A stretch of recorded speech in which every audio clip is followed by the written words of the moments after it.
Mi propio hijo me abandonó en el Aeropuerto Internacional de la Ciudad de México, como si yo fuera un objeto no deseado. «Mamá, espera aquí, vamos a resolver el check-in», dijo Roberto antes de desaparecer con Juliana, su esposa. 3 horas después, entendí que no regresarían. Yo, Elena Vieira, 65 años, profesora jubilada, estaba sola con $200 en la cartera y el corazón destrozado. Lo que no sabían era que esta señora de cabello canoso estaba a punto de demostrar que la experiencia supera la crueldad. Pero antes de continuar, verifica si ya estás suscrito al canal y escribe en los comentarios: ¿desde dónde estás viendo este video? Nos encanta saber hasta dónde están llegando nuestras historias. Aquella mañana de septiembre, desperté animada.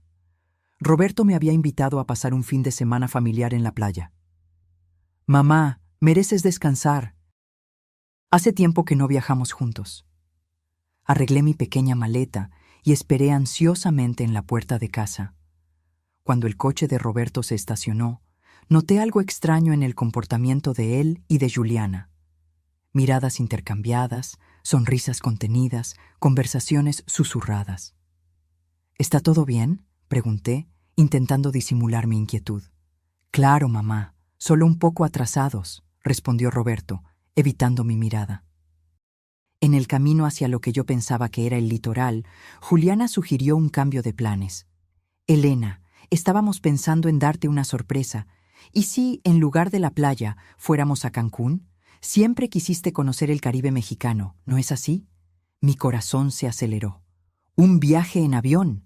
No viajaba desde que mi marido Carlos había fallecido, 5 años atrás. «Sería maravilloso», respondí, genuinamente feliz con la idea. Fue cuando entendí por qué estábamos yendo al aeropuerto. O al menos, fue lo que pensé entender. «Mamá, espera aquí con la maleta. Vamos a hacer el check-in y volvemos enseguida», dijo Roberto, señalando un banco cerca de la entrada de la terminal. «¿No quieres que vaya contigo?», pregunté confundida. «No hace falta». «Tranquila, que lo resolvemos todo rapidísimo», respondió Juliana con una sonrisa que ahora reconozco como falsa. Se alejaron, conversando en voz baja, y algo en mi interior sonó como una alarma, pero lo ignoré. Al fin y al cabo, era mi hijo, mi único hijo. 1 hora pasó. Después, 2. En la tercera hora, una empleada del aeropuerto se acercó, al ver a una señora sola desde hacía tanto tiempo. «¿La señora está esperando a alguien?». «Mi hijo y mi nuera. Fueron a hacer el check-in», respondí, la voz ya temblorosa por la sospecha que comenzaba a corroerme por dentro. «¿Qué aerolínea?», preguntó ella, amablemente. Fue cuando me di cuenta de que ni siquiera eso sabía. No me habían dicho a dónde íbamos exactamente, qué vuelo, nada. La empleada me acompañó hasta el mostrador de información y después de varios intentos de localizar mi nombre en alguna lista de pasajeros, la dura realidad se impuso. No había ninguna reserva para Elena Vieira en ningún vuelo de aquel día. Intenté llamar a Roberto. Buzón de voz. Mensajes sin respuesta. Después de otra hora intentando contactarlos, recibí un único mensaje. «Mamá, no podíamos más. La casa es nuestra ahora. Dejamos dinero suficiente para que vuelvas al asilo». ¿Asilo? Yo no vivía en ningún asilo. Vivía en mi propia casa, comprada con el sudor del trabajo mío y de Carlos durante 35 años como profesores. La casa que, aparentemente, Roberto ahora consideraba suya. Me senté nuevamente en aquel mismo banco, con las piernas temblorosas, intentando procesar la traición. La gente pasaba apurada, arrastrando maletas, viviendo sus vidas normales mientras mi mundo se desmoronaba. Fue cuando noté un detalle. Mi bolso estaba más ligero. Mis documentos habían desaparecido. Mi identificación, mi CURP, clave única de registro de población, y más alarmante, la escritura de la casa que siempre llevaba conmigo desde la muerte de Carlos, por miedo a perderla. Allí, sola en uno de los lugares más concurridos de Ciudad de México, entendí que había sido víctima no solo de abandono, sino de un golpe meticulosamente planeado por mi propia sangre. Las lágrimas vinieron, inevitables. Pero algo más fuerte nació dentro de mí: determinación. Soy profesora de historia jubilada. Pasé 40 años enseñando sobre revoluciones, resistencias y superaciones. Era hora de aplicar esas lecciones en mi propia vida. Con los $200 que dejaron conmigo, compré un boleto de autobús de vuelta a casa. Durante las 4 horas de viaje, no lloré más, planeé, porque Roberto y Juliana creían que estaban lidiando con una anciana indefensa. No tenían idea de que acababan de despertar a una guerrera que solo estaba dormida por la comodidad de la confianza familiar. Y ahora, esa guerrera estaba volviendo a casa, no para implorar por un lugar que era suyo por derecho, sino para recuperar todo lo que intentaron robar: mi dignidad, mi casa y principalmente mi independencia. Lo que no esperaban era que esta señora de 65 años hubiera guardado por precaución todas las copias de los documentos en una caja de seguridad del banco. Y más, que yo hubiera documentado cada transferencia sospechosa, cada conversación extraña, cada comportamiento inusual en los últimos meses. Roberto pensaba estar 3 pasos por delante, pero yo, silenciosamente, siempre estuve observando el tablero completo. Mi venganza no sería ruidosa ni impulsiva. Sería calculada, fría y devastadora, como las lecciones de historia que enseñé sobre los grandes estrategas. Y comenzaría exactamente en el momento en que ellos menos lo esperasen, cuando se sintieran seguros de la victoria. El autobús seguía por la carretera mientras yo miraba por la ventana, determinada. Roberto había aprendido mucho conmigo durante la vida, pero claramente no absorbió la lección más importante. Nunca subestimes a una mujer que sobrevivió a todas las tormentas que la vida le impuso. Cuando descendí del autobús aquella noche, mi ciudad parecía diferente. O tal vez era yo quien estaba diferente. No fui a casa inmediatamente. Sabía que Roberto y Juliana estarían allí, saboreando su aparente victoria. En lugar de eso, me dirigí al único lugar donde sabía que encontraría ayuda incondicional: la casa de Margarida, mi amiga de 40 años y ex colega de profesión. «Elena, ¿qué te pasó?», exclamó ella al abrir la puerta y verme parada allí, con una maleta pequeña y ojeras profundas. Durante un té caliente en la acogedora cocina de Margarida, le conté todo. Ella escuchó en silencio, con los ojos cada vez más abiertos con cada detalle de la traición. «Tienes que ir a la policía ahora mismo», dijo cuando terminé. «No», respondí con una calma que me sorprendió incluso a mí. «Todavía no. Primero, necesito entender exactamente lo que hicieron». Aquella misma noche, accedí a mi banca en línea en el notebook de Margarida. Como sospechaba, grandes sumas habían sido transferidas en los últimos meses. Roberto tenía acceso a mis cuentas desde que Carlos había fallecido, para ayudar a administrar mamá, y se aprovechó de ello. Los extractos mostraban compras en tiendas de lujo, pagos de coches, viajes, todo con mi dinero. Pero el golpe principal estaba en documentos que encontré al visitar el banco a la mañana siguiente. Roberto había iniciado un proceso de transferencia de la casa a su nombre, usando un poder notarial que yo nunca firmé. La falsificación era evidente para mí, pero lo suficientemente convincente para un sistema que rara vez cuestiona cuando un hijo dedicado se encarga de los asuntos de la madre anciana. Durante una semana me alojé con Margarida mientras reunía pruebas. Descubrí que Roberto y Juliana habían contratado incluso a un trabajador social para evaluar mi capacidad mental, pagando por un informe falso que sugería que yo sufría de demencia precoz. Esta era la pieza final del rompecabezas: declararme incapaz y asumir el control total sobre mis bienes. «Esto es criminal», comentó Margarida mientras revisábamos los documentos. «Podrías acabar con ellos en la justicia». «Y lo haré», respondí, «pero no solo en la justicia formal. Quiero que sientan cada segundo de la humillación que intentaron imponerme». Busqué al doctor Paulo, un abogado especializado en derecho del adulto mayor que había dado conferencias en la escuela donde yo enseñaba. Él escuchó mi historia con indignación profesional. «Señora Elena, esto es más común de lo que imagina. La violencia patrimonial contra adultos mayores, especialmente practicada por familiares, es una epidemia silenciosa. Me explicó todas las medidas legales que podríamos tomar, pero también advirtió: el proceso legal puede ser lento. Mientras tanto, ellos continuarán en su casa usando sus recursos. Tengo un plan para eso también, respondí sorprendiéndolo.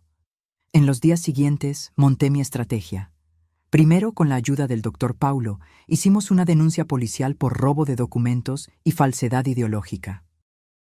Después, conseguimos una orden judicial urgente para bloquear cualquier transacción que involucrara mis bienes. Pero yo sabía que eso no sería suficiente para golpearlos donde realmente importaba, en el orgullo. Roberto siempre fue extremadamente preocupado por su imagen social. Graduado en administración, construyó una carrera como gerente en una empresa respetada, cultivando cuidadosamente la reputación de hombre íntegro y dedicado a la familia. Juliana, por su parte, era activa en grupos de caridad de la iglesia local, siempre publicando en redes sociales sobre valores familiares y cuidado de los ancianos. La hipocresía de ellos sería su propia ruina. Comencé a frecuentar los mismos lugares que ellos: el supermercado donde Juliana hacía las compras, el café cerca del trabajo de Roberto, incluso la iglesia que frecuentaban los domingos. No los abordaba directamente. Solo me hacía visible, descuidada, visiblemente confusa, exactamente la imagen que querían construir de mí. La gente comenzó a notarlo. «Elena, ¿cuánto tiempo? Pensé que estabas viajando, como Roberto comentó», dijo la cajera del supermercado. «¿Viajando? No. Estoy viviendo con una amiga porque mi hijo me quitó la casa», respondí con aire ingenuo. Conversaciones como esta se multiplicaron por la pequeña ciudad. Cuando alguien me preguntaba directamente, yo respondía con hechos simples, sin acusaciones directas. «Fui abandonada en el aeropuerto». «No, no sé por qué». «Sí, mis documentos desaparecieron». «No, no puedo volver a mi casa ahora». En 2 semanas, los primeros resultados aparecieron. Roberto me llamó, furioso. «¿Qué historia es esa que estás esparciendo por la ciudad?» «¿Qué historia, hijo? Solo estoy viviendo mi vida». «La gente está haciendo preguntas en el trabajo». «El pastor me llamó para hablar. Tienes que parar con esto». «¿Parar con qué? ¿De existir? ¿No fue eso lo que quisiste cuando me dejaste en el aeropuerto?» Él colgó abruptamente. 2 días después, Juliana apareció en la casa de Margarida. «Elena, esto tiene que parar», dijo sin saludar. «Estás arruinando nuestra reputación». «Qué interesante», respondí tranquilamente. «Te preocupa más tu reputación que el hecho de que abandonaron a una señora de 65 años en un aeropuerto sin documentos». «¡Fue idea de Roberto!», exclamó ella, revelando la primera grieta en la pareja. «Yo dije que era exagerado, que bastaba con la transferencia de la casa». «¿Entonces admites la transferencia fraudulenta?». Su rostro palideció al darse cuenta del error. «No fue exactamente así». «Fue exactamente así, Juliana. Y tengo pruebas suficientes para mostrar eso a cualquier juez, o pastor, o a tus amigos en la caridad». Ella se fue apresuradamente, pero yo sabía que la semilla de la discordia estaba plantada. El plan estaba funcionando. La tercera fase de mi estrategia involucró a mis exalumnos. Como profesora durante 4 décadas, yo había educado a generaciones en la ciudad. Muchos ocupaban ahora posiciones influyentes.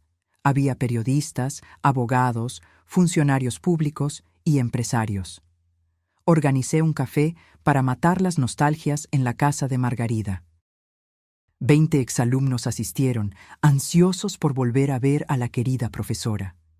Entre pasteles y recuerdos, compartí naturalmente mi situación. «No quiero perjudicar a mi hijo», expliqué con lágrimas genuinas. «Solo quiero entender por qué sucedió esto y recuperar lo que es mío por derecho». El efecto fue inmediato. Claudia, editora del periódico local, pidió hacer un reportaje sobre violencia patrimonial contra adultos mayores. Marcos, gerente del banco donde Roberto tenía cuenta, se ofreció a verificar irregularidades. Teresa, trabajadora social legítima, prometió hacer un informe verdadero sobre mi capacidad mental.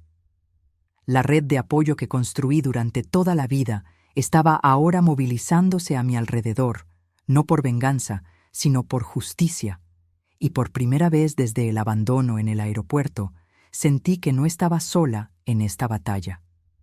A la mañana siguiente, recibí una llamada inesperada. Era Marta, suegra de Roberto y madre de Juliana. Elena, necesito verte. Hay cosas que necesitas saber. El encuentro con Marta fue revelador. Nos reunimos en una pequeña cafetería en el centro de la ciudad, lejos de las miradas curiosas de los conocidos de Roberto y Juliana. Nunca aprobé lo que planearon, comenzó ella, con las manos temblando al sostener la taza de café.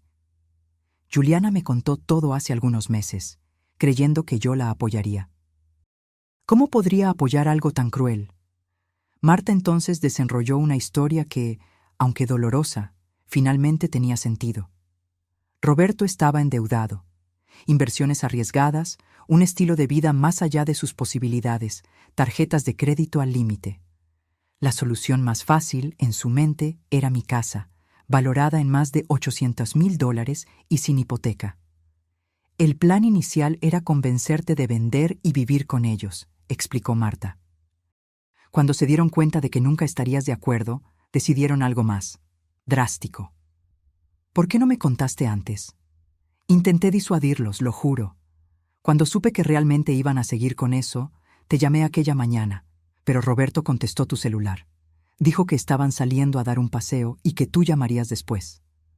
Sentí un escalofrío al recordar que, de hecho, no encontré mi celular aquella mañana. Roberto dijo que yo debía haberlo dejado en casa y que no había tiempo para buscar.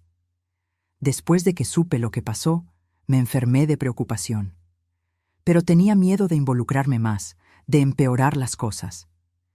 Cuando vi el reportaje en el periódico de ayer, supe que necesitaba hablar contigo.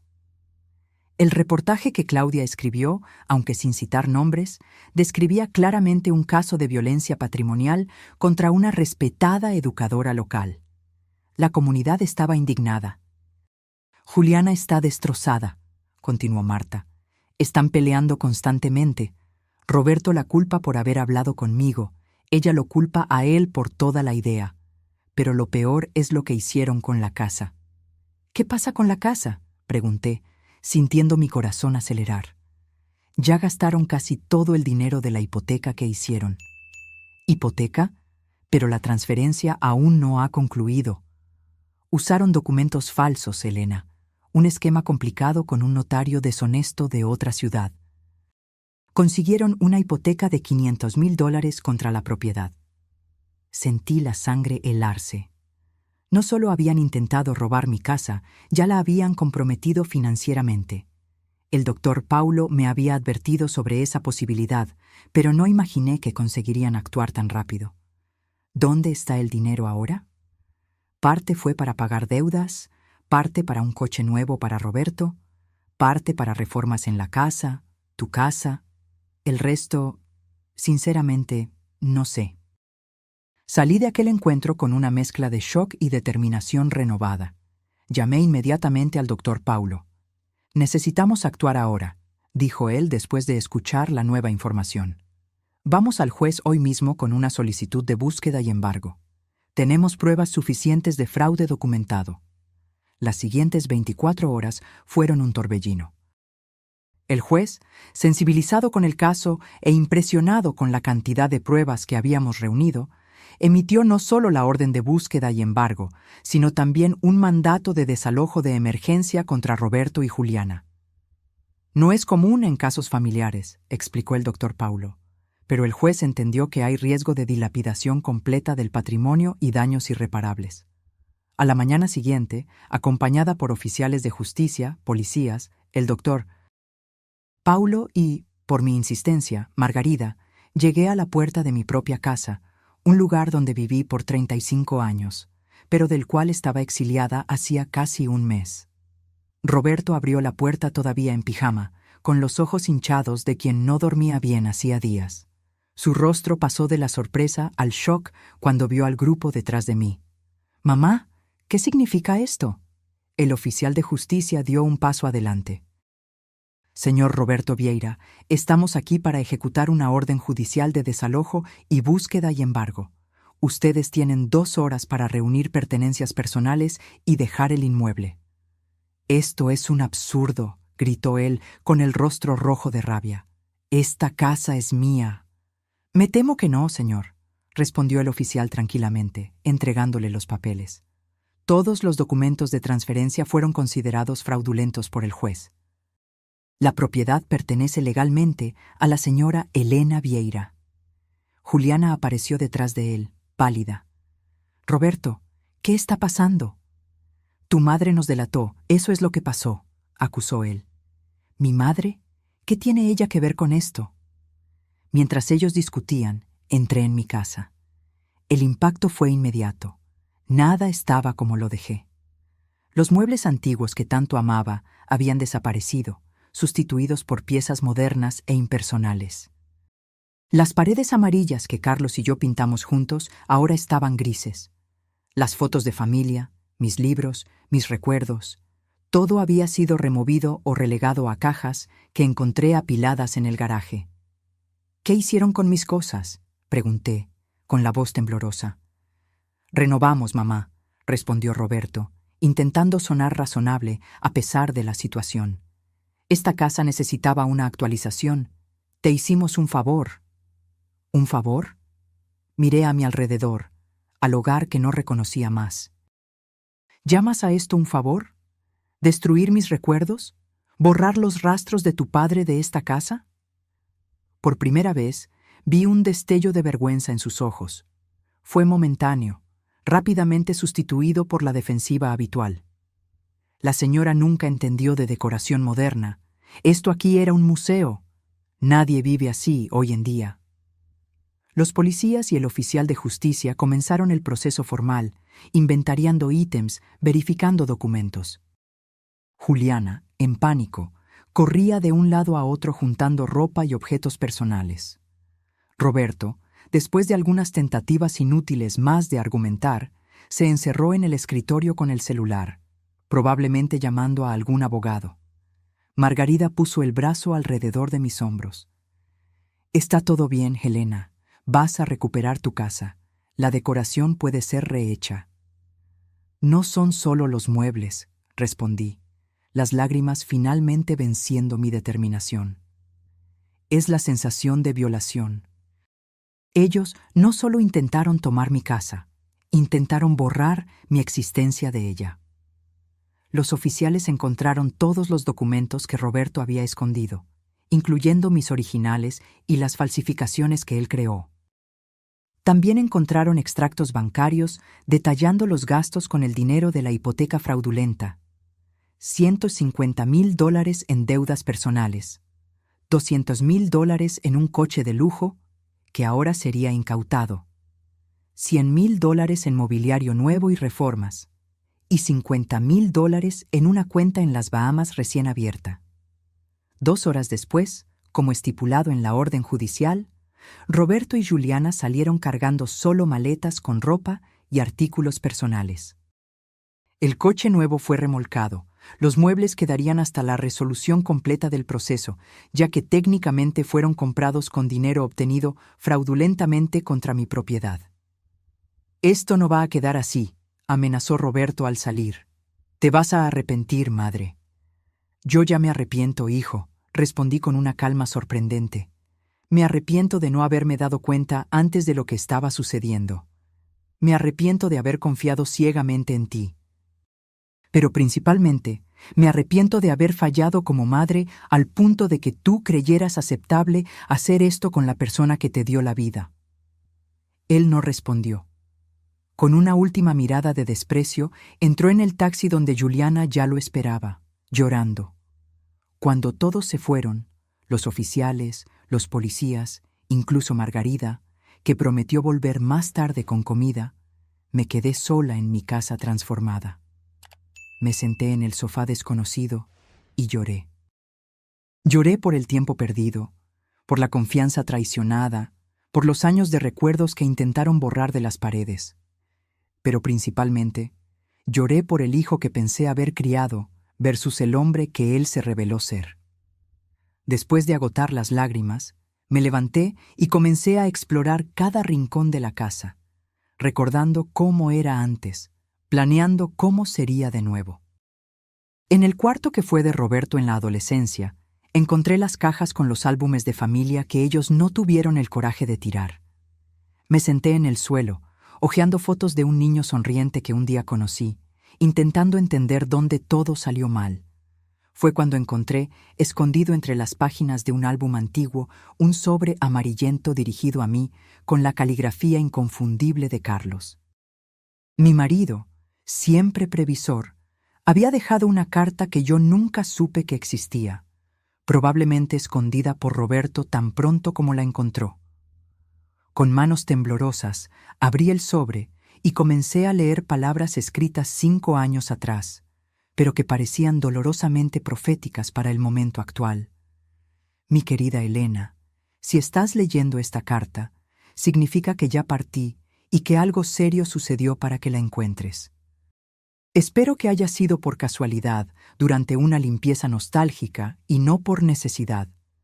Pero conozco a nuestro hijo mejor de lo que piensas y temo que un día esta carta pueda ser necesaria. Roberto siempre fue ambicioso desde niño. ¿Recuerdas cómo contaba las monedas de la alcancía todas las noches? ¿Cómo se quedaba fascinado con las casas grandes cuando pasábamos en coche por los barrios ricos? Al principio, nos parecía admirable, un niño con visión, determinación. Pero a lo largo de los años vi algo que tú, con tu corazón de madre, tal vez te has negado a ver. La ambición de él no tenía límites éticos. Las pequeñas señales estaban allí. El dinero que desaparecía de tu cartera. Las mentiras sobre las notas en la escuela. La manera como trataba a los compañeros menos favorecidos. Intenté corregirlo, pero tú siempre creíste que yo era demasiado duro. Es solo un niño, decías. Pero los niños crecen, Helena, y se convierten en los hombres que formamos. En los últimos años, Roberto me buscó varias veces para discutir planeación sucesoria, como él llamaba. Quería saber exactamente el valor de la casa, de los ahorros, de las pólizas de seguro. Al principio, creí que era preocupación legítima por nuestro bienestar. Después, me di cuenta de que era cálculo. Por eso tomé algunas precauciones que tú no sabes. Primero, registré todo exclusivamente a tu nombre después de mi jubilación. La casa, el coche, los ahorros, todo está registrado solo como tuyo, no como nuestro. Esto impide que la mitad vaya automáticamente a Roberto como herencia mía. Segundo, abrí una cuenta a tu nombre en el Banco de la Seguridad, sucursal central, que Roberto desconoce. Transferí allí una cantidad significativa. No todo, pues eso despertaría sospechas, pero lo suficiente para garantizar tu independencia en caso de que algo suceda. La contraseña es nuestro aniversario de bodas, seguido por el código que usábamos en la puerta de la sala de profesores. ¿Recuerdas?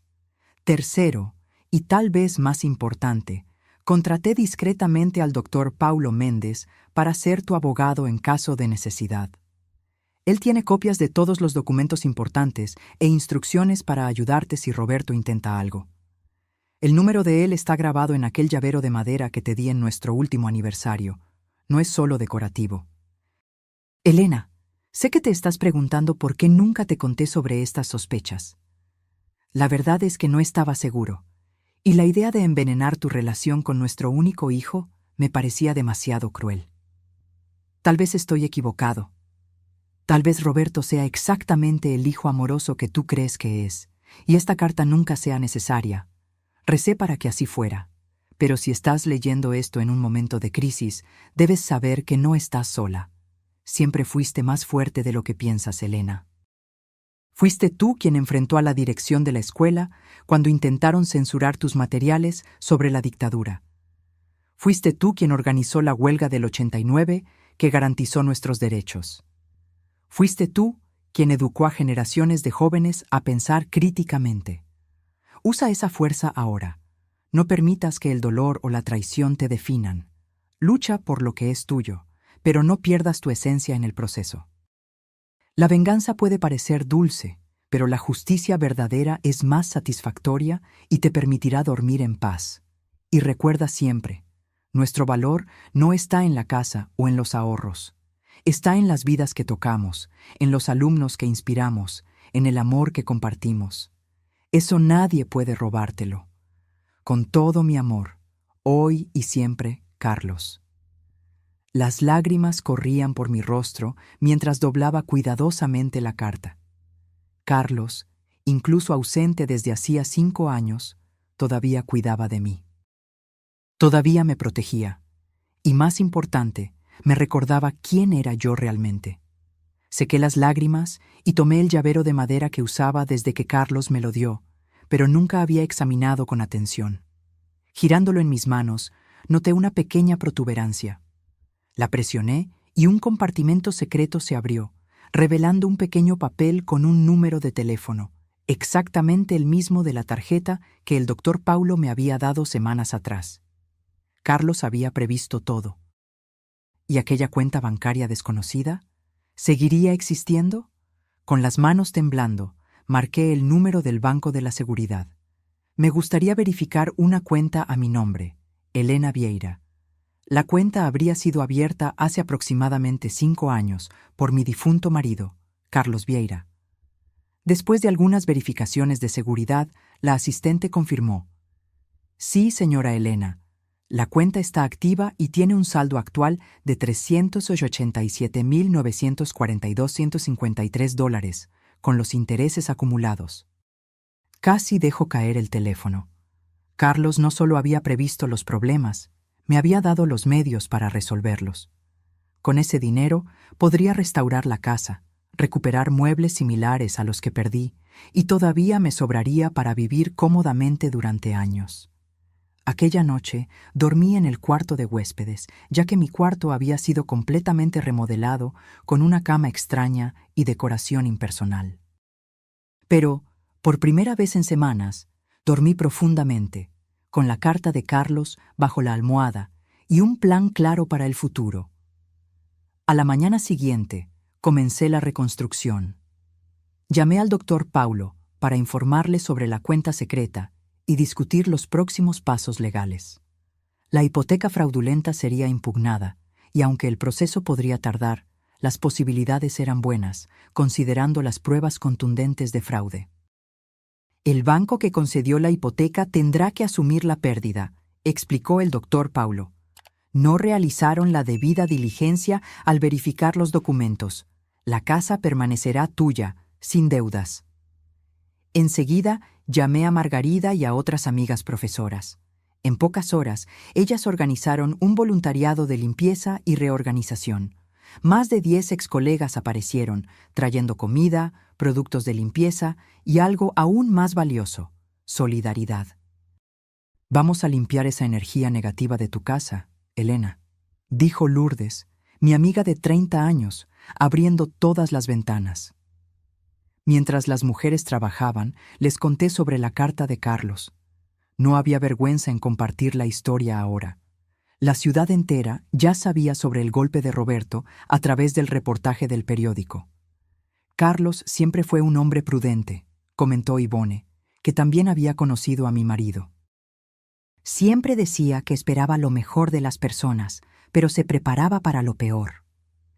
«Quisiera que él estuviera aquí», confesé, sintiendo su falta con renovada intensidad. «Él está, querida», respondió Lourdes, señalando mi corazón. «Y por la carta, parece que nunca se fue realmente». Durante las semanas siguientes me dediqué a recuperar mi casa. No podría restaurarla exactamente como era. Algunos objetos eran irreemplazables, como el sillón donde Carlos leía el periódico o el reloj de pared que ganamos de regalo de bodas. Pero podía crear un nuevo hogar que honrara el pasado mientras miraba hacia el futuro. Contraté a un carpintero para recrear la mesa del comedor, lo más parecida posible a la original. Compré nuevas estanterías para mis libros, que afortunadamente estaban solo empacados y no destruidos. Recuperé algunas piezas antiguas en la tienda de antigüedades de la ciudad Y complementé con muebles nuevos que realmente me gustaban, no los que Roberto y Juliana habían elegido. El caso en la justicia avanzaba. La investigación reveló que el esquema era aún más complejo de lo que imaginábamos. El notario deshonesto había facilitado transferencias fraudulentas en al menos 6 otros casos, todos involucrando a adultos mayores. La historia acabó en los periódicos regionales e incluso en un programa de televisión sobre crímenes financieros. Roberto y Juliana estaban enfrentando no solo un proceso civil, sino también acusaciones criminales. Marta me informaba ocasionalmente sobre la situación de ellos. Vivían separados ahora, cada uno culpando al otro por el fracaso del plan. Roberto había perdido el empleo debido al escándalo, y Juliana estaba siendo evitada por los círculos sociales que tanto valoraba. 3 meses después de recuperar mi casa, recibí una llamada inesperada. «Mamá, soy yo». La voz de Roberto sonó extraña, derrotada. Mi corazón se aceleró, pero mantuve la calma. «Hola, Roberto. Necesito verte, por favor». «¿Por qué?» «Tengo una audiencia mañana. Puedo recibir 5 años de prisión». Entonces era eso. Él no estaba arrepentido, estaba desesperado. «¿Y qué esperas que yo haga?» «Si retiraras las acusaciones, si dijeras que fue todo un malentendido». «No puedo hacer eso, Roberto. No fue un malentendido». Silencio en la línea. Luego, «Por el amor de Dios, madre, soy tu hijo. ¿Vas a dejar que tu único hijo vaya a la cárcel?» La pregunta flotó en el aire por algunos instantes. Casi cedí. El instinto maternal es poderoso. Pero entonces recordé la carta de Carlos, la premeditación de Roberto, el aeropuerto, los 3 meses de angustia y humillación. ¿Pensaste en eso cuando me abandonaste en el aeropuerto? ¿Cuando falsificaste mi firma? ¿Cuando planeaste enviarme a un asilo? Yo no estaba pensando bien. Estábamos endeudados, desesperados. ¿Y cuál sería tu solución si yo no hubiera descubierto? ¿Dejarme en la calle? ¿O peor? Él no respondió, lo que fue respuesta suficiente. Roberto, tú elegiste este camino. Ahora tienes que enfrentar las consecuencias. ¿Entonces es así?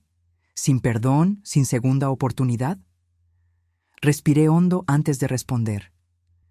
El perdón es una jornada, no un evento. Tal vez un día consiga perdonarte completamente. Pero la confianza es diferente. Necesita ser reconquistada con acciones, no con palabras desesperadas cuando estás acorralado. ¿Qué quieres que haga?, preguntó, la voz ahora embargada. Quiero que asumas responsabilidad por lo que hiciste.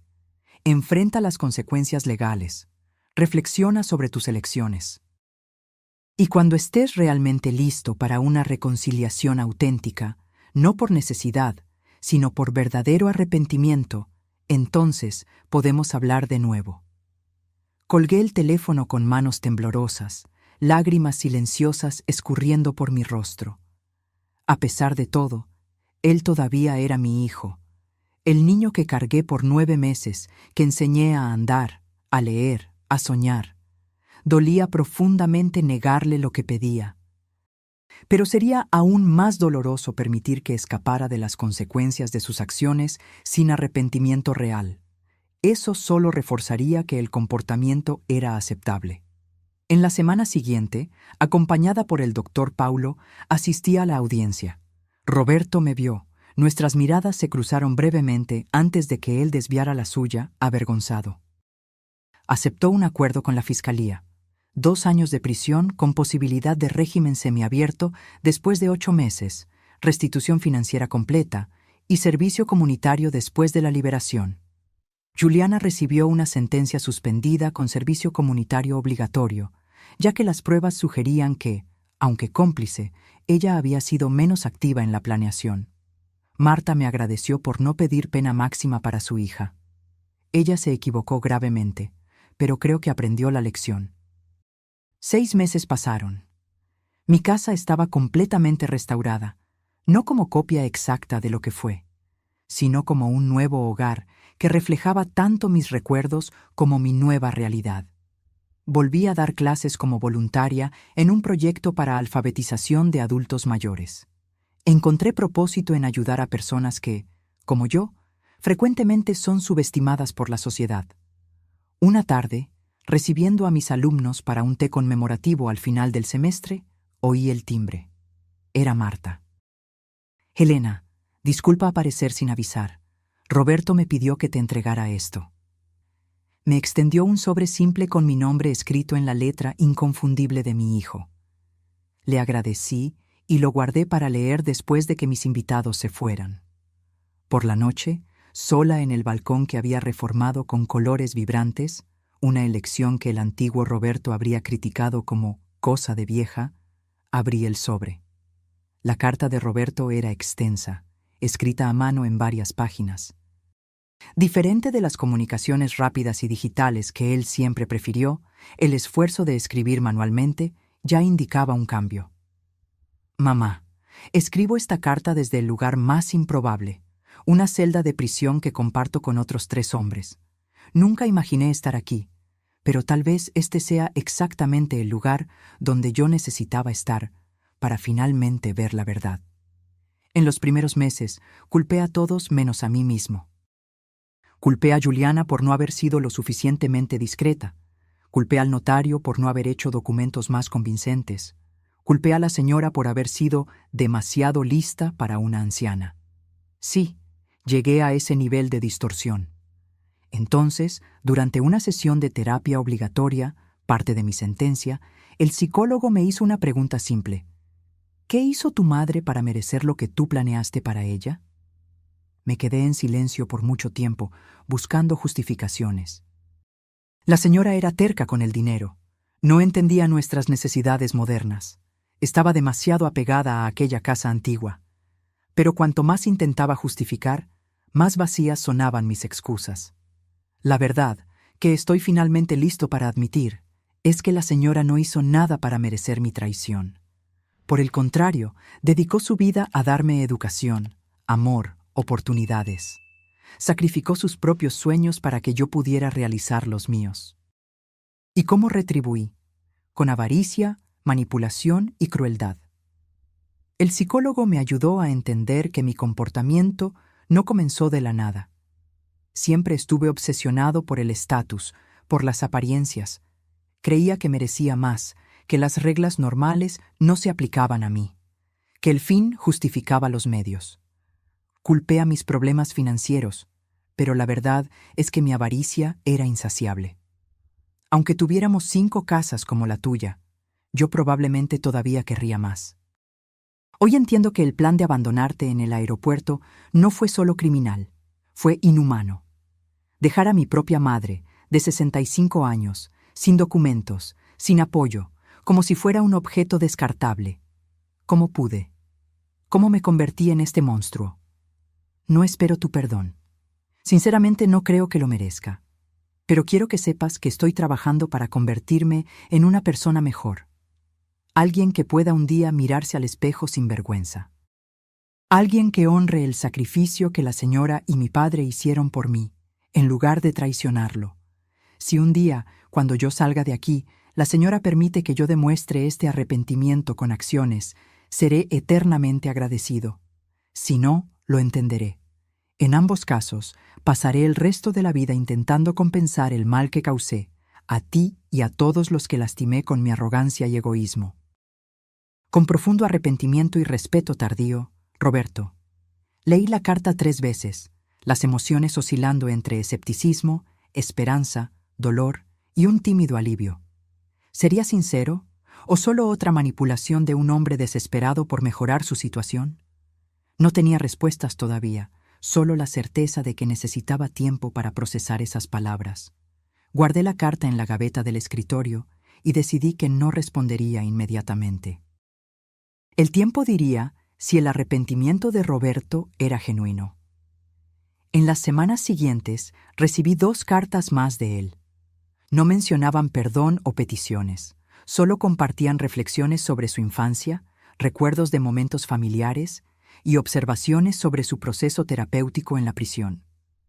Parecía estar realmente haciendo un trabajo interno, aunque fuera imposible tener certeza a distancia. Después de 3 meses de correspondencia unilateral, decidí responder.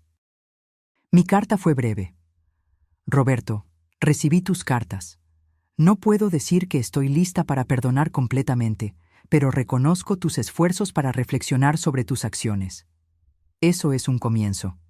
Me preguntas sobre mi día a día. Retomé la enseñanza como voluntaria. Estoy ayudando a adultos mayores a aprender a leer y escribir. Es gratificante ver a personas de mi edad o mayores descubriendo nuevos mundos a través de las palabras. La casa está diferente ahora. No intenté recrear exactamente lo que era antes. Algunas cosas, cuando se rompen, no vuelven a la forma original. Pero creamos algo nuevo a partir de los fragmentos. Encontré la carta que tu padre dejó para mí. Él siempre fue más perspicaz sobre ti de lo que yo quise admitir. Tal vez ambos fallamos contigo de maneras diferentes. Él siendo demasiado duro, yo demasiado permisiva. Los extremos rara vez producen equilibrio. No sé qué le depara el futuro a nuestra relación.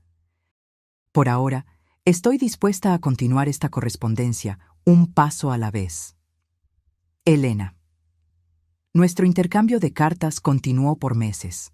Gradualmente, Roberto comenzó a hacer preguntas sobre Carlos, sobre nuestra vida antes de que él naciera, sobre elecciones que hicimos como padres.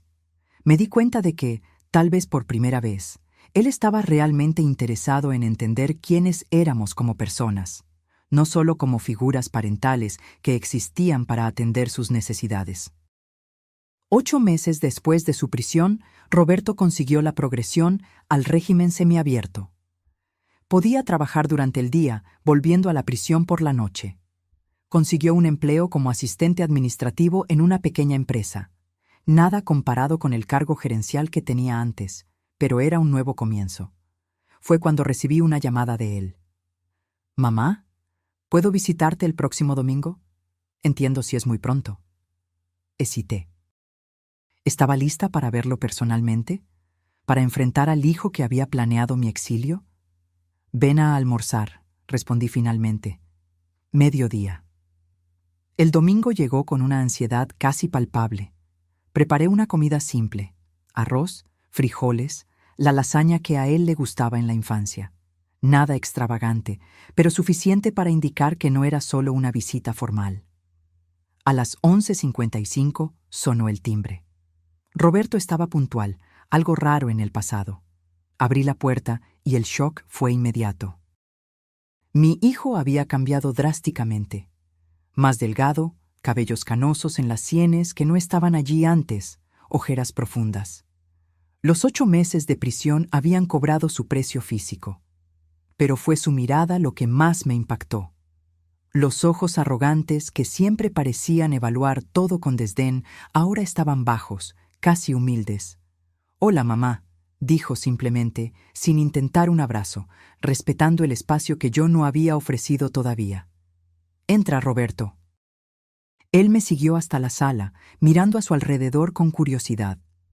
La casa está diferente, más colorida. Sí, decidí que era hora de cambios. Combina contigo. Siempre te gustaron los colores vivos, recuerdo tu ropa de profesora. Este comentario me sorprendió. Roberto raramente notaba detalles sobre mí. El almuerzo comenzó tenso, con conversaciones superficiales sobre el clima, las noticias, mi trabajo voluntario. Evitábamos al elefante en la sala. Todo lo que había sucedido, todo lo que todavía necesitábamos procesar. Fue Roberto quien finalmente rompió la barrera. «Mamá, sé que las palabras no son suficientes, pero necesito decirte personalmente.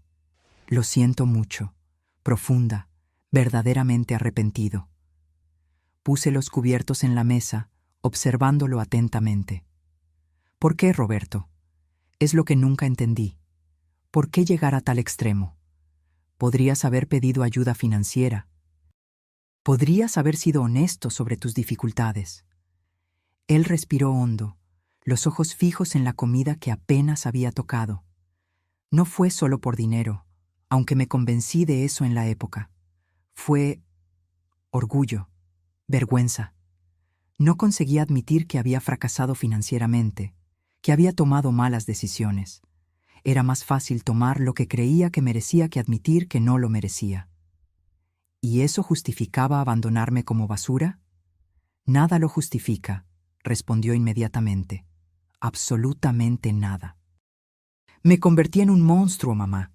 Construí una fortaleza de justificaciones. Me convencí de que estaba haciendo lo necesario, que en el fondo la señora estaría bien, que tal vez sería incluso mejor para ti estar en un lugar adecuado para tu edad. Un asilo. Sí, me mentí a mí mismo que sería un lugar bueno, confortable. Pero la verdad es que ni siquiera investigué lugares. No me importó realmente tu bienestar. Solo quería tu dinero y tu casa. La honestidad brutal me tomó desprevenida. No había más excusas, solo la verdad cruda. ¿Qué cambió, Roberto? ¿Cómo sé que esto no es solo otro plan, otra manipulación?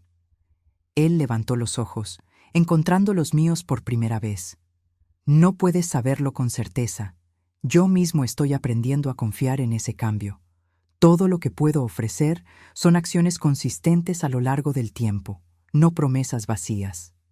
Nos quedamos en silencio por algunos minutos, cada uno absorbiendo el peso de aquella conversación.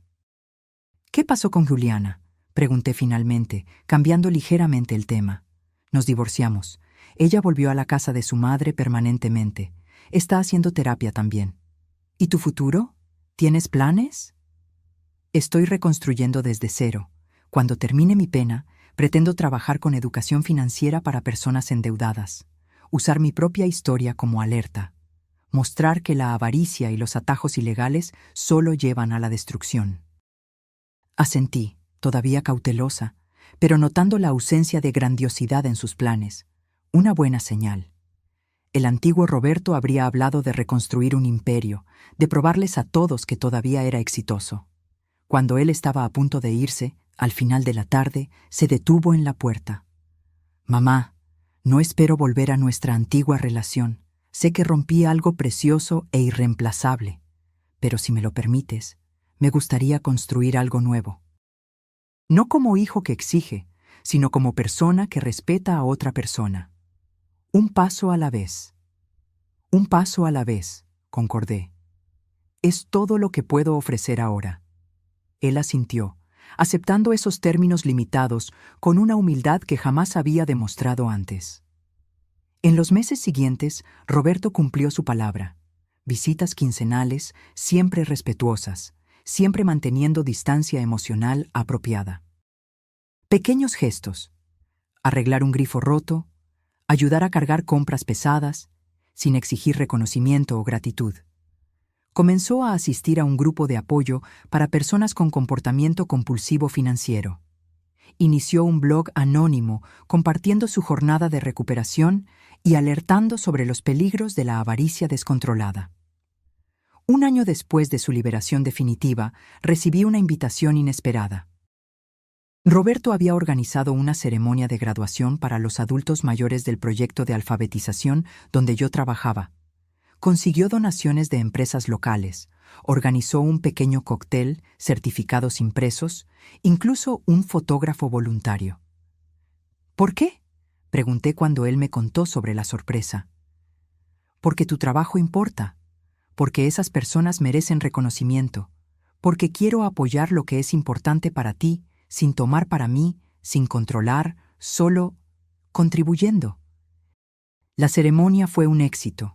20 adultos mayores, entre 70 y 92 años, recibiendo sus certificados de alfabetización, muchos llorando por finalmente poder leer y escribir. Roberto permaneció discretamente entre bastidores, ayudando con la logística, nunca buscando crédito o atención. Al final de la noche, mientras los invitados se iban, lo encontré organizando las sillas. «Gracias por esto», dije sinceramente. Significó mucho para ellos y para mí. «Fue un placer, mamá». Verte enseñar es inspirador, siempre lo fue. Una pequeña chispa de reconexión genuina se encendió entre nosotros en aquel momento. No perdón completo, no confianza irrestricta. Esas tal vez nunca regresarían íntegramente. Pero algo nuevo y frágil comenzaba a crecer en los escombros de lo que habíamos perdido. Hoy, 3 años después del fatídico abandono en el aeropuerto, nuestra relación continúa en evolución. Roberto vive en un apartamento modesto, trabaja en una ONG de educación financiera y mantiene una vida simple. No intentamos fingir que el pasado no sucedió. Él está siempre presente, como una cicatriz que ocasionalmente duele cuando el tiempo cambia. Pero aprendimos a construir algo alrededor de esa cicatriz. No una relación madre-hijo tradicional, sino una conexión entre dos personas adultas que reconocen tanto el daño como la posibilidad de cura. En cuanto a mí, aquella señora abandonada en el aeropuerto con $200 en la cartera ya no existe.